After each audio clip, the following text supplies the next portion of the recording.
Party peoples of the interwebs, this is a special broadcast. Viva Fry, former Montreal litigator turned current Florida Rumbler.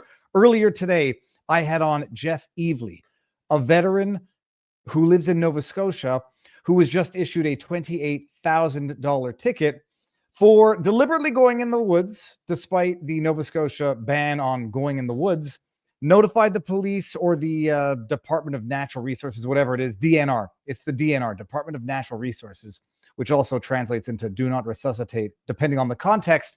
He notified them as an act of protest, went into the forest to defy the, I think we can all agree, unconstitutional ban on hiking, fishing, camping, accessing the forest land, public lands in Nova Scotia because of the risk of forest fires. He announced that he was being represented by the JCCF, the Justice Center for Constitutional Freedoms. And I'm like, oh, I know the president, John Carpe. He's been on this channel many times.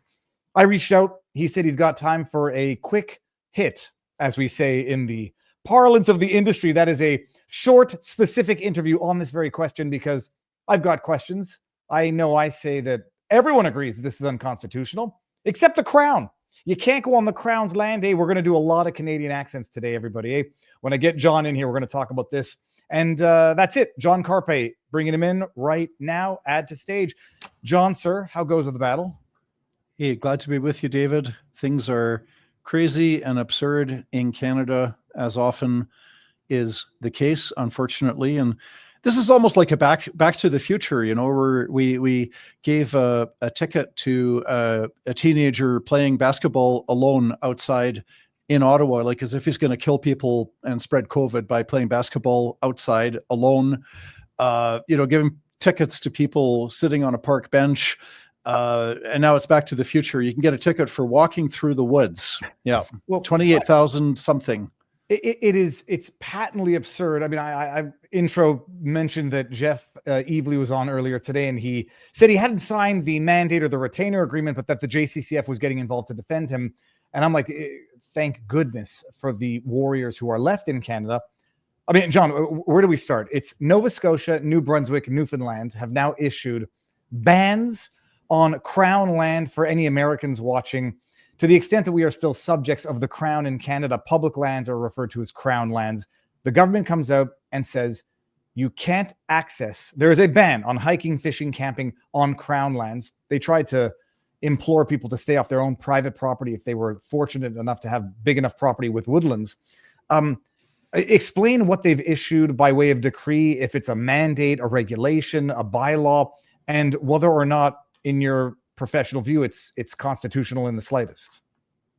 So Nova Scotia, an order has been issued and it is in force. And so Jeff Evely got the ticket for 28,000 something. And so the defense that's being provided is that the order itself or the law itself is unconstitutional.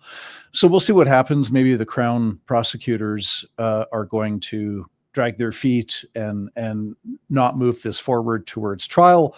We'll have to wait and see. But we want a trial on the merits. And so the onus will be on the Nova Scotia government to, first of all, they could argue this is not a violation of the right to liberty, security of the person, life, liberty, security of the person, Charter Section 7. I think they'd be very hard pressed to say that this does not violate your right to liberty, your liberty to be out and about walking on Crown lands. So their argument is going to have to be that this is demonstrably justified in a free and democratic society. So the onus will be on the Nova Scotia government to try to prove in court that this is a pressing objective of the government, and they'll win on that point. I mean, yeah, preventing forest fires is a pressing objective. No disagreement. But whatever law or order that they pass has to minimally impair rights and freedoms. It has to be rationally connected to the objective, and the benefits have to exceed the harms.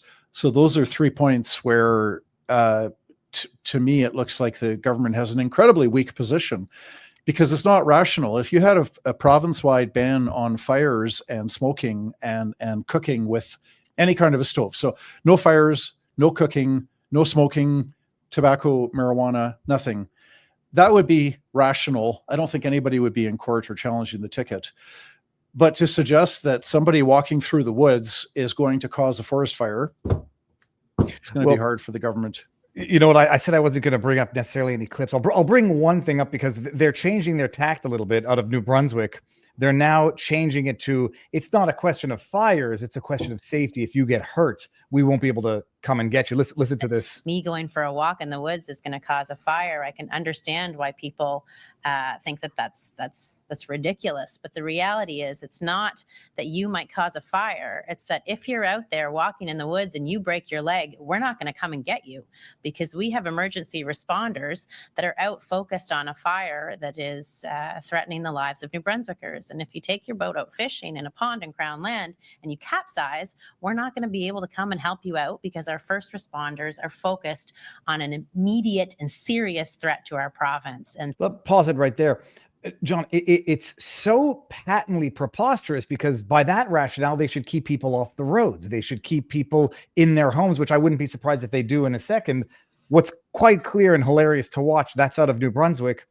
They're seeing that the Nova Scotia excuse for hiking or fishing spontaneously causing forest fires isn't flying, so they're changing tact a little bit. But what of this idea that somehow our God-given constitutional rights to freedom, liberty, whatever you want to call it, are dependent on government resources to provide safety response to them? And I don't know if there's any precedent whatsoever that could even rationally justify that new excuse. Well, there's always a risk that the public authorities, if ambulance, medical care might not get to you depending on where you are. That's an inherent risk. You could be even on a relatively safe trail and sprain your ankle really badly, or break a leg, or something, even in terrain that's not treacherous.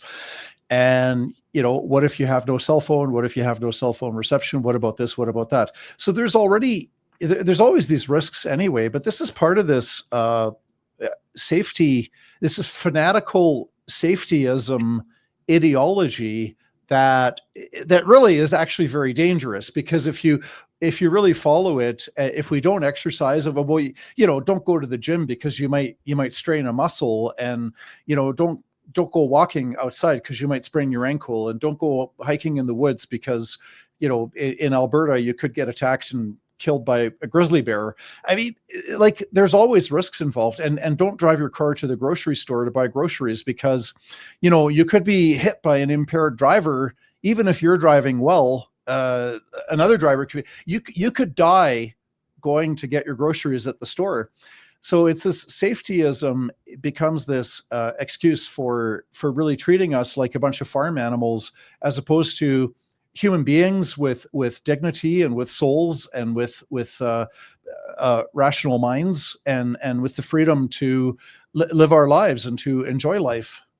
What's amazing is listening to her talk now, it's literally the same analogous comparison to, it went from 2 weeks to flatten the curve to COVID-0. Here it went from stopping forest fires to, we can't risk overwhelming our safety response team, as if the same people would respond to a broken ankle as a forest fire. Bringing it to Nova Scotia, and then I'm going to ask you about the Oaks test, which is this, the standard Supreme Court test as to whether or not they can violate your rights, to what extent. I mean, do you know how they went about doing it in Nova Scotia? Is it by decree? Did they pass this law, or does the premier just come out and basically say what the new law is? Well, this is, when people talk about the deep state, I don't know if they're referring to the administrative state or not, but we've got a problem in Canada, and I think it's worldwide. It's in the United States as well, where you have these unelected bodies that can pass all kinds of regulations, right? You have this in the US, the EPA, the Environmental Protection Agency, writes all kinds of things, and they're rubber stamped, token approval from elected representatives. So what you've got in Canada federally and provincially in every province is they pass bills, they pass legislation, and the legislation will have a section at the very end saying the lieutenant governor in council may make regulations regarding this, and this.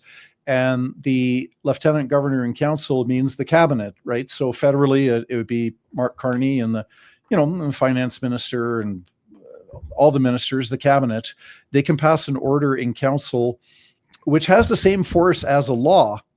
It has the same force as a law that's passed in Parliament and debated by MPs and voted on publicly. The cabinet can pass regulations, and minimally it can be a good thing. For example, if it's, let's say it's a transportation regulation and trucks change over time, so you might want to tweak the regulation to, if there's a new truck that has 6 wheels instead of 8 wheels, the cabinet can just tweak the regulations. So in and of itself, it need not be a bad thing, but it gets so abused because the cabinet can pass any regulation on anything without democratic oversight. So what has taken place in Nova Scotia and presumably the other provinces is that the cabinet has passed a new regulation saying that that this order is in effect until such and such a date or until further notice.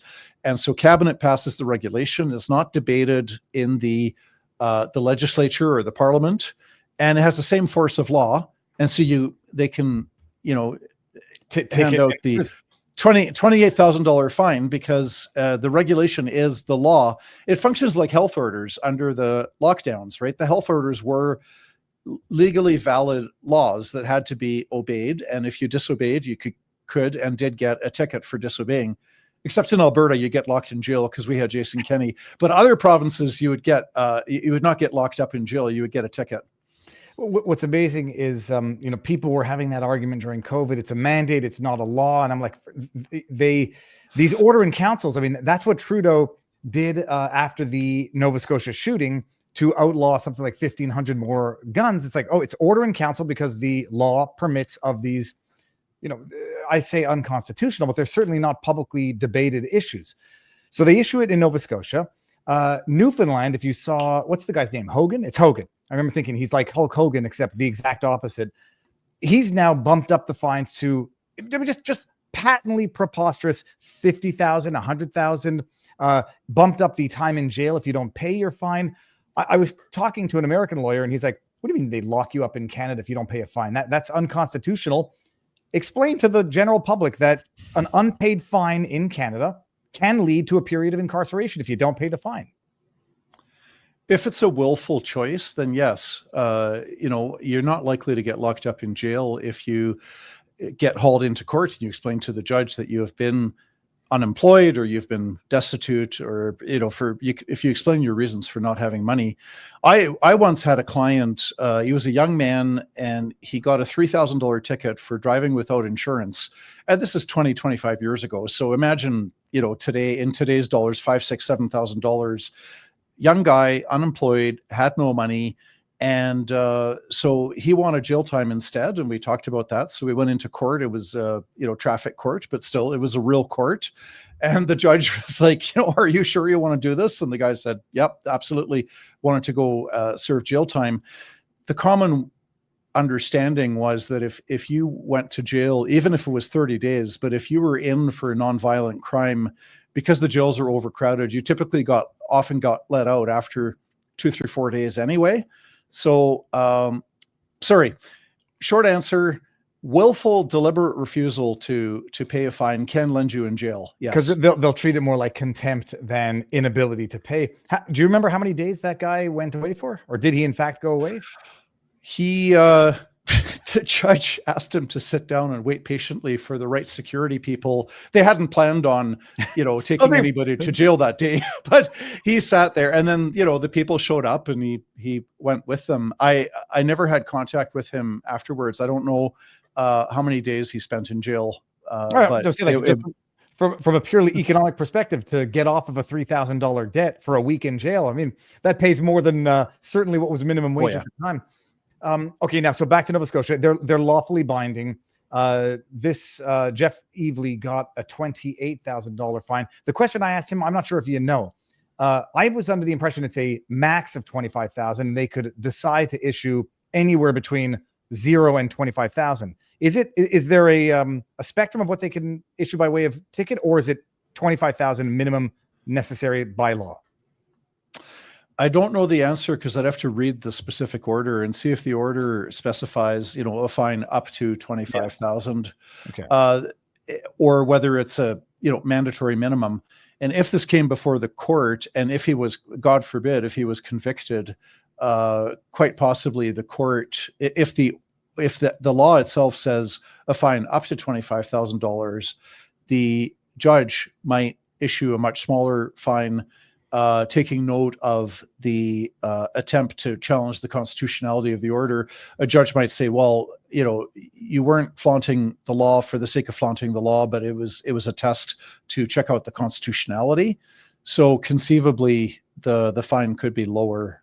It's interesting. Also, and you were flaunting the law in a way that clearly, demonstrably could never have led to a forest fire unless he somehow kicked a rock and it hit another flint rock. That's the joke I've been making. It's like, unless you're hiking in flint-soled shoes, oh yeah, the chance you kick a rock and a spark catches. So 25,000. It's interesting, actually. They could decide to lower it. The $3,000 for the victim compensation fund, I was explaining it, but in Canada, whenever you get a ticket, there's a certain portion that goes to victims of violent crimes for a compensation fund. Just so people can understand that, that's if they can't get compensation from the criminal themselves, if they sue them, there's a fund that the government sets up, and that was part of the additional amount that Evely was fined for, or that was added to his fine. Yeah, that's par for the course. You see that all over Canada, where you get your, maybe $500 traffic ticket, and then there's 15% or 10%, or depending on the province, is slapped on to go into a fund to for victims of crime. Okay, not a bad idea in and of itself, right? No, but I would imagine they should just take it a percentage out of the ticket itself instead of adding it on. But these are governments, right? Governments are broke. They don't have enough money. The poor things. Don't you understand? They're going to get broker and broker. I read earlier that the Nova Scotia's issued something like $150,000 in fines thus far. I'm like, anybody with money and the ability to leave Canada is going to leave Canada. Tax on the ticket. John, the government taxes like it's a goods and service.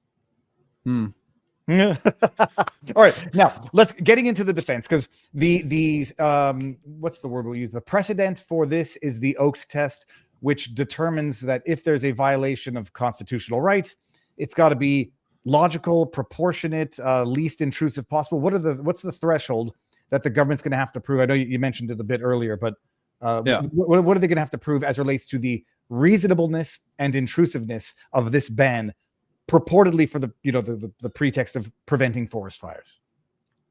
So the first point that the government has to win on, which will be fairly easy for the government in this situation, is that the forest fires are a pressing and substantial problem that they're trying to address, right? What's the goal of the order, the goal of the ban? It's to prevent forest fires. Is that acceptable, worthwhile as an objective, right? Probably yes. Yeah. But then there's three more points. They have to prove that there's a rational connection between prohibiting people from using trails and preventing forest fires. So right off the bat, I think they would have a hard time on that, because a person walking in the woods does not cause a forest fire. A person smoking a cigarette in the woods, or starting a campfire, or even like a stove cooking of some kind, a little gas furnace, any kind of flame fire, cooking, heat, campfire, smoking, whatever. Anyway, so first part, the government has to prove there's a rational connection between preventing people from walking in the woods and preventing forest fires. The second one is to take away minimal impairment, so to violate your rights as little as possible.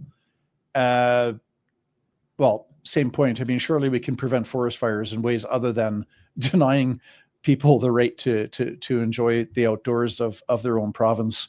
The last one is that the government's order, the law, is going to bring about more good than harm. And here I could see the lawyers for Mr. Evely just having a field day talking about the hike. The harm of not being able to hike in the woods is probably somewhat comparable to lockdown harms, right? There's mental health harms that people. It's good to be outside. It's good to feel free. It's good to enjoy nature. So there's a lot of. It's good to have physical exercise. There's a lot of mental health, physical health benefits that are being destroyed by making large portions of the outdoors not available to people. And so, but there, the government would have to prove that this law is going to bring about more good than harm, and the onus is on the government to prove that on a balance of probabilities. So it looks like they have an uphill fight, but then, government should have had an uphill fight in court over lockdowns, which were utterly unscientific, which were irrational. I mean, you can't stop a virus from spreading. Lockdowns did not stop the virus from spreading to all the people, and, sparing 99 point something percent and killing a small percentage. But lockdowns were a complete failure, and yet the government's won in court. No, they won on the merits in cases. They won on mootness when they rescinded the orders or suspended the orders. So I have zero faith in the judiciary.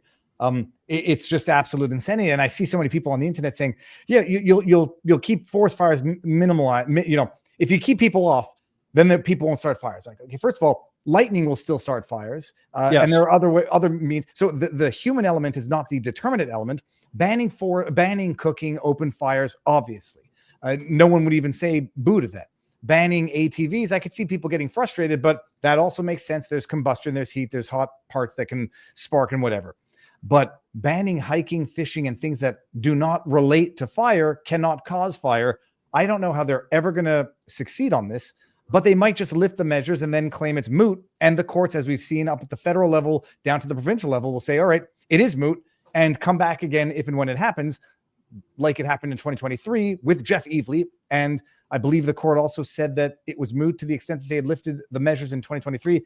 Might be mistaken on that, but what is the the time frame now? So he's gotten the ticket. You guys are going to get involved, and it's going to be years until we get a final resolution on this. Well, I can't speak to Nova Scotia specifically, but I do know certainly in Alberta, and what I've heard anecdotally from other provinces is if you plead not guilty to a ticket, it's 3 months, 6 months, 9 months, 12 months, 15 months before you get a trial, right? And so these things move along very slowly. So the back of the ticket presumably has some instructions on how to plead not guilty. I mean, if they're standard printed tickets, and the not guilty plea will have to be entered and a trial date set, and then the lawyers will have to provide notice of constitutional question, which is to give a warning to the government that the constitutionality of the law itself is going to be challenged.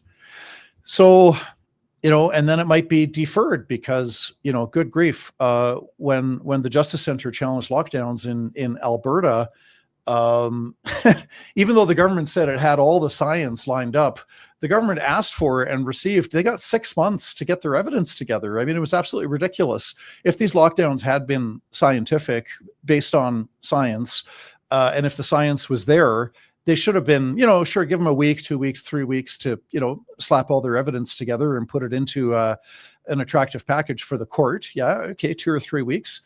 They get 6 months to assemble the evidence that supposedly there's overwhelming scientific evidence for it. Anyway, on this ticket in Nova Scotia, you might see the government asking for extension after extension after extension to gather its scientific evidence in support of the law. Or they just drop the ticket on the eve of trial after the 2.5 month ban has been lifted because winter comes around.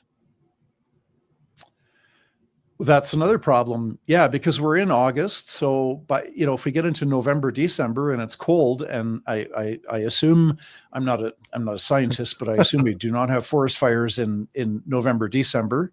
So, yeah, it's problematic. But I think they've announced that they're going to lift it, or it's from now until October 15. You had what's the guy's name from Nova Scotia now?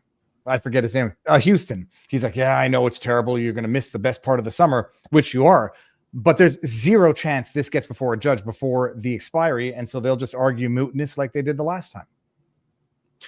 Then we'll go at it tooth and nail. And, courts have to smarten up sooner or later. Maybe it's got to be a pet peeve issue that really bothers them, right? Because I think there's a judicial bias there. I mean, the judges, as I've explained, corrupted by fear. There's judges who wrote the media narrative into their court rulings that was not supported by evidence placed before the court. So if the judge thinks that lockdowns are wonderful, and if the judge, like in the Peckford case, thinks that it's wonderful to prevent millions of Canadians from traveling on airplanes just because they chose not to get injected. If the judge is sympathetic to the government's violations of charter rights and freedoms, they're more likely to rule that it's moot. But sooner or later, one of these days, we're going to get a government violating rights and freedoms and then quickly rescinding it on the eve of trial. And then if it's something that the judge really takes a dim view of, then maybe it's going to be not moot. Well, hopefully it's this. And I wonder how they're going to apply this to the native population, because I presume they're not going to be able to keep Indigenous peoples on reservations out of the woods, nor are they going to prevent them from cooking outdoors. So I do wonder how that is going to conflict with their official excuse as to why they're doing this. I don't think you have to wonder on that point. I think it's going to be pretty clear that there's going to be two sets of laws, based on a person's ancestry or ethnicity or descent or race or whatever term you want to use. There's going to be two different laws. John, how can I'm going to bring up your page. How can people support you guys for what you're doing? I know there's a donate side of the jccf.ca. Where can people follow you? How can people support the work that you're doing? So our website is www.jccf.ca. So JCCF is Justice Center Constitutional Freedoms, JCCF. And you can sign up for an email newsletter that we send out only once or twice a month. And if you would like to support our work, we do not ask for or receive any government funding. We rely entirely on voluntary donations from people. And so if you donate, you will get an official tax receipt in February 2026. And donations of all kinds are welcome. Some people give us, whether it's $1,000 or $100 or $500 or $50, everything helps. John, we will say our proper goodbyes in a second. I'm going to close this out. Thank you very much for coming on. It's fantastic in the insanity. Keep fighting the good fight. And everybody who's watching, go follow John, the JCCF. They do the Lord's work, and keep following the madness in Canada. Keep the pressure on. And as I like to say, it's the first time I'm ever going to say it. I want to say it. Be proud to be loud, and be loud, because it makes no sense. So that is it. Godspeed. God bless everyone. And I will see you on the next emergency podcast. Booyah.